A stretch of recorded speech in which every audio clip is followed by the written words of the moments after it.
So today what I'd like to do is to delve in and answer a question by several of you about, hey, can you tell us something about performance tuning and how to do it? Well, first of all, let's level set a little bit. Performance tuning is not what it used to be. We don't use it very much today to be able to go in and set particular parameters in the kernel, although you still have a few things you can change. But to be honest, the performance tuning in the kernel is pretty spot on. For at least the majority of workloads, it kind of sits in the middle. It's not perfect at everything, but it tries to do a good job with every workload that it encounters. So you don't really need to do what we used to have to do, which was to go in and tweak every single thing that was in there. Because over time, people have figured out this is kind of the best place to start. If you want to go in and tweak it, you can, but I can tell you, you're probably wasting your time. So why do we still do performance tuning today anyway? We use it for two reasons. One is capacity planning. I want to keep using this machine for 5 years down the road or 8 years. How do I plan for that? What do I need to have in place to be able to do that? And really the second reason is about more of, am I certain that this workload matches up with the performance characteristics of the hardware that I'm going to stick it on? We don't use it too much today to speed things up because today we don't do it that way. We cluster more machines together and we get more horsepower that way. We stick containers on them or we stick massive numbers of virtual machines on them. That's how we do scaling. So is there really a need to teach performance tuning anymore? I think there is. I think there still is. Linux hasn't changed all that much over the past 30 years. And its baseline, which really comes from Unix, comes from over 50 years ago. You might think, wow, that's really old-fashioned. Nobody does that. You're being silly. No, I mean, this is a good way to figure out what your machine is actually doing. And there's an awful lot of tools that will help you look at that. And will tell you, is it time to buy a new drive? Is it time to buy more memory? Is it time to replace the processor? So let me just say a couple things. So first of all, replacing the processor is probably the last thing that you want to do because it's going to have a very small effect overall. The things that really help are the ones that are actually the cheaper solutions, adding memory. And then the biggest one would be changing out your hard drives and for faster ones. So anyway, let's dive in a little bit. Let's talk a little bit more about it. I'm DJ Ware, and this is the Cyber Gizmo. Some of the hard truths are that if you're a desktop user, you don't need tuning. None of us can keep a 4-core CPU busy enough to worry about anyway, let alone that 22-core beast that you just bought. If you want 2 to 3 times the performance, my advice, buy 2 to 3 machines and virtualize them together. That's how the real world scales. You scale the app across multiple machines. That's how you get more performance today. Hey, there's a lot of people that use older computers, and for you, performance tuning might matter. If your workload needs speed, buy what you need, not what's cheap. There's no magic here. There's no 3x by just doing a bunch of syscontrols.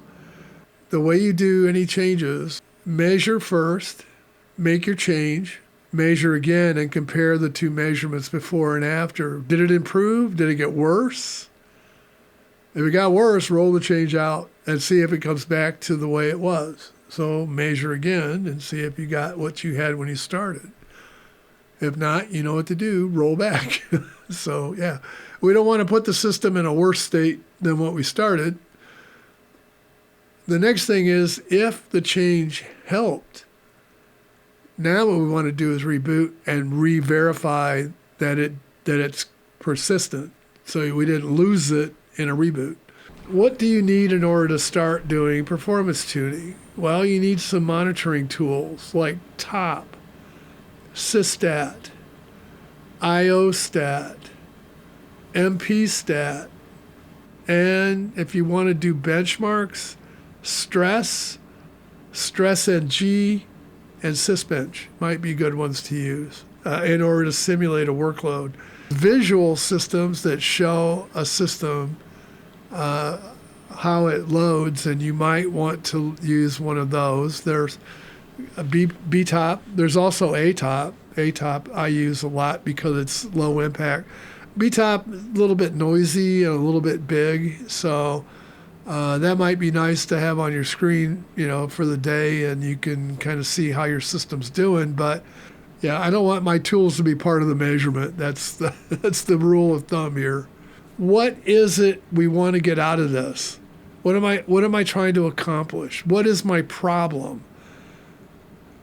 Or where do I think I have a problem? Is there something that is slow or sluggish? Or if you don't have a question that you're trying to answer, don't start performance tuning because you don't have a goal. How do you know you're done? You're done when your question has an answer. All right, so what do we have here? This is Fedora Workstation 43. That's the latest Fedora. I normally run the immutable version of KDE, but I'm not because there's a couple of reasons for that. One is it's a lot easier to deal with things like setting performance and setting up the monitoring hooks and so forth. So right now I'm running atop over here in this window, and it has, this is the CPUs. The count is, more or less 23 of them, but there's a lot of CPUs in this. This one is the disk bus, and this one is Ethernet. So there's two Ethernet ports, and over here we have page cache, swap, and events that may occur. So I have a stress here. I'm doing a vmstat here every 10. I could change this. Let's do this. Let's do mpstat.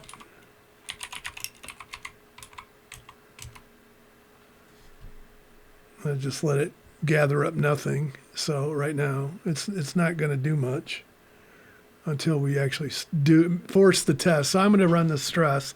This is to hit all CPUs for 60 seconds and then give us a metrics brief at the end.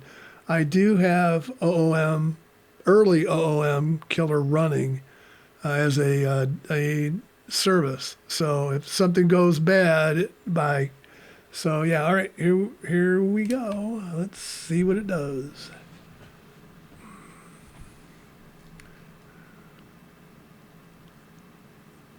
We're starting to see disk activity, and now the processors are going. Those are user. That's all user space. And we can see it's pegging on mpstat down there. All in user again, just like it says here. We can see the IRQs are low. Soft interrupts are low. So this is basically taking it on the chin. It's just running as hard as it can across all 24 cores. Okay, so what I'm going to do is I'm going to run through, we can watch our cache down here and swap. The boost clock, 5.1, at 68C, that's going up. It's going to go up. The thing is about AMD's method of doing scheduling is, as you saw, when there's no load, it takes the clock speed way down. That's typically something you would see in PowerSave, but PowerSave usually limits the top-end frequencies. The AMD scheduler does not. It'll put the boost clock across all of the CPUs if it can. Not really giving it enough time to recover, but I think that's okay.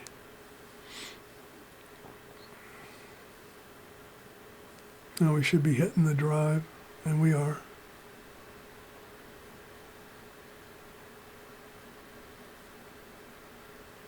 This one's aggressive.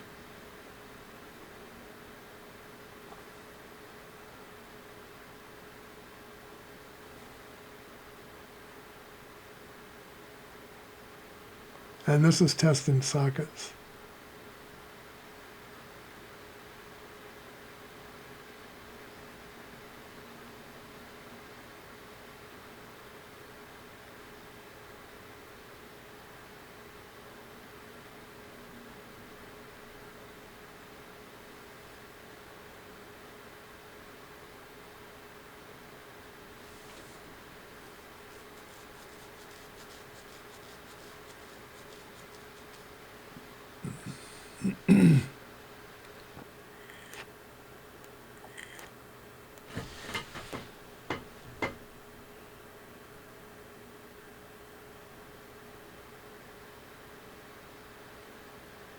Let me get this back down here. If you're used to ATA64 on Windows, this is a utility that's very similar.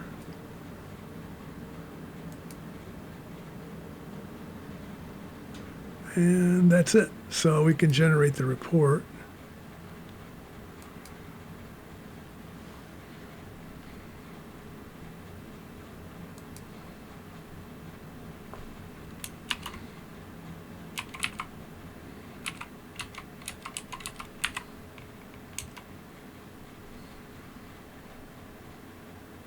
Say hello to my little friend. Okay, so yeah, it gives you the summary, and then the operating system, then the security,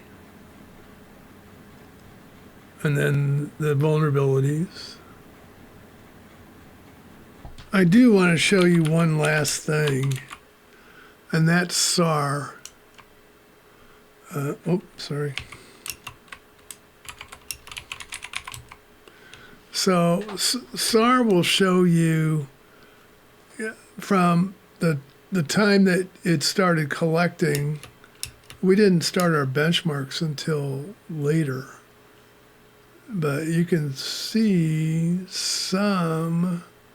Yeah, this is collecting over time.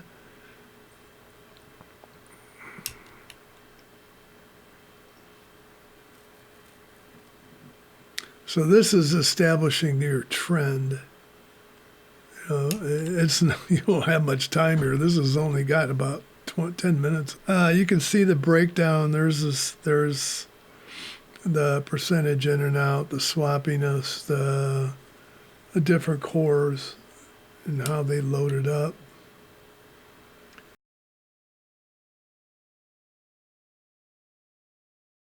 All right, if we want to see that, I'm bringing this up here.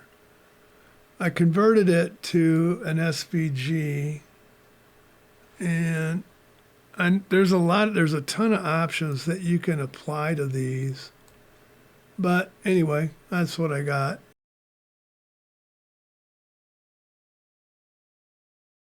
I will tell you a story though. I actually did hit 9 times performance increase once in my entire career.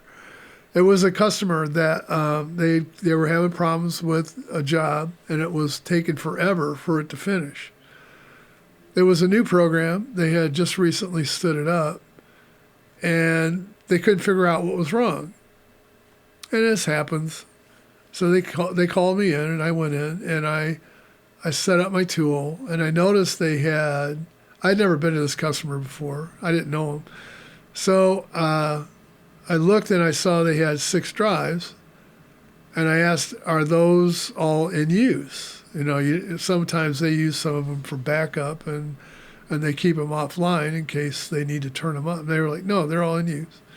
Okay. And so I started measuring, and they ran their workload for me.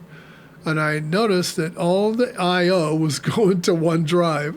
And I said, I think it would be better if you spread your workload across all 5 of those drives instead of hitting just one up here. And they were like, oh, that's a good idea. Let's try that. And so they they remapped the file so that it was in 5 pieces, and they had different parts of the program running to pick it up. So they were actually doing a little bit of parallel processing. If you start to see constant paging and you see high CPU use, like 70% or above, actually thrashing usually kicks in about 75%, but I have seen it actually take off and start to show up at 70. So that's why I say 70. At 75, yeah, thrashing takes over the system. This is when the out-of-memory manager will come in and shoot things because you're out of memory, and the processor can't do anything.